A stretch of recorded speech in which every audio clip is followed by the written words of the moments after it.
Hello बच्चों, अब हम करेंगे क्वेश्चन नंबर 18। इसमें से आपको क्या करना है, एक्स की वैल्यू को फाइंड करना है।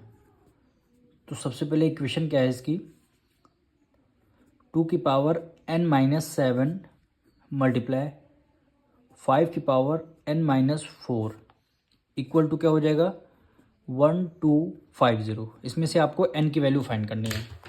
तो वैल्यू ऐसे यहाँ पे देखिए बेस सेम नहीं है तो पावर को हम ऐड नहीं कर सकते। हम क्या करेंगे 1250 के फैक्टर्स निकालेंगे, यानी 1250 के फैक्टर सबसे पहले 2 से स्टार्ट करते हैं। 2 6 ज़ा 12, 2 2 ज़ा 4, 1 कैरी गया, 2 5 ज़ा हो गया 10। फिर ये हमारा 2 से डिविजल होगा नहीं, इसको हम किससे करेंगे, 3 से भी नहीं होगा, डायरेक्ट हम इसको 5 से करते हैं। 5 1 ज़ा 5, 1 कैरी गया, 5 2 ज़ा 10, 2 कैरी गया, 5 5 ज़ा 25। फिर हम 5 से करते हैं, 5 2 ज़ा 10, 2 कैरी गया, 5 5 ज़ा 25, 5 5 ज़ा 25 और 5 1 ज़ा 5 हो गया। तो इसको हम ऐसे लिख सकते हैं 2n⁻⁻7 multiply 5n⁻⁻4 equal to 1250 है। देखिए 2 कितने 1 टाइम है, तो हमने यहाँ पे लिख दिया 2⁻1 क्योंकि 1 टाइम है, मल्टीप्लाई 5 कितने 4 टाइम है, तो हमने यहाँ पे लिख दिया 5⁻4 क्योंकि 2 1 टाइम है, 2 1 टाइम लिख दिया 2⁻1। 5 4 टाइम है, 5⁻4 लिख दिया। अब इसके बाद देखिए यहाँ पे करना क्या है, 2n-7 है, इसको कैसे लिख सकते हैं, यहाँ पे माइनस कब लाते हैं, जब ये दोनों बेस क्या होते हैं, डिवाइड में होते हैं। जैसे पहले समझिए क्या है, यहाँ पे देखिए हमने एक लाइन खींच दिया, यहाँ पे हमने लिख दिया 2n और नीचे भी लिख दिया 2⁻7 मल्टीप्लाई। अब इसको जब डिवाइड में बेस सेम हो जाता है, डिवाइड में वैल्यू होती, तो हमने क्या बोला था, पावर को माइनस कर देते हैं। जब इसको रिवर्स लेके जाएंगे 2 1 टाइम आ जाएगा, n-7 रिवर्स करने पर वैल्यू यही आएगी। सेम इसमें कर लेंगे, 5 है तो इसको 5 को एक बार 5⁻n न्यूमरेटर में हो जाएगा और डिनोमिनेटर में क्या हो जाएगा 5⁻4 हो जाएगा।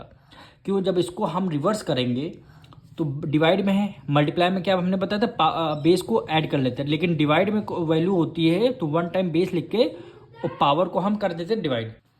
अब equal to 2⁻1 as it is हमने लिखा और 5⁻4 को हमने एज इट इज ले लिया। अब देखिए यहाँ पे क्या है, दोनों ये 2⁻7 5⁻4 दोनों डिवाइड में है, इक्वल टू के उस तरफ साइड चेंज करेंगे तो दोनों जाएंगे मल्टीप्लाई में। तो पहले हम न्यूमरेटर लिख देते हैं, यानी 2n multiply 5n equal to 2⁻1 multiply 5 हो गया 4, फिर मल्टीप्लाई 2⁻7 इधर डिवाइड में है, इक्वल टू को उस तरफ मल्टीप्लाई में, यानी 2⁻7 हो गया मल्टीप्लाई, ये 5⁻4 भी आ जाएगा मल्टीप्लाई में, 5⁻4 आ गया 5⁻4।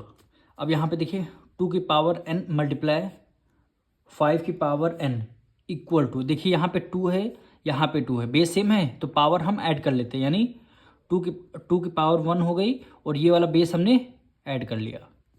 ये आपका 5 है और ये आपका 5 है, मल्टीप्लाई देखिए मल्टीप्लाई में है तो दोनों बेस ऐड कर लेंगे, 4 + 4 कितना हो जाएगा 8 हो जाएगा, यानी 4 + 4 दोनों 5 के बेस को हमने ऐड कर लिए। अब इसको ऐड कर लेंगे, यानी 2n multiply 5n equal to 2⁻1 + 7 कितना हो गया 8 हो गया, मल्टीप्लाई 5 की पावर कितना 4 + 4 कितना हो गया 8 हो गया। अब देखिए 5 + 2 कितना है, अब दोनों के अब पावर आपकी सेम है, बस बेस आपका डिफरेंट है। तो हम क्या करेंगे 5 की मल्टीप्लाई 2 से कर देंगे, 5 2 ज़ा 10 और पावर क्या आ जाएगी 1 टाइम पावर लिख देंगे। ठीक, बेस सेम नहीं है तो हमने मल्टीप्लाई कर लिया, पावर हम अब बेस सेम नहीं है पर पावर तो हमारी ऐड है ना, तो हमने 5 2 ज़ा 10 कर लिया, पावर को 1 टाइम लिख दिया इक्वल टू, यहाँ भी देखिए बेस सेम नहीं है पर पावर हमारी ऐड है, 5 2 ज़ा 10 की पावर कितनी 1 टाइम पावर लिख दिया। अब बेस से बेस हमारा कैंसिल हो जाए, बेस आपका आपस में इक्वल है तो अब पावर भी अपनी आपके आपस में इक्वल हो जाएंगी, यानी n की वैल्यू 8। यही क्या हो गया आपका आंसर हो गया।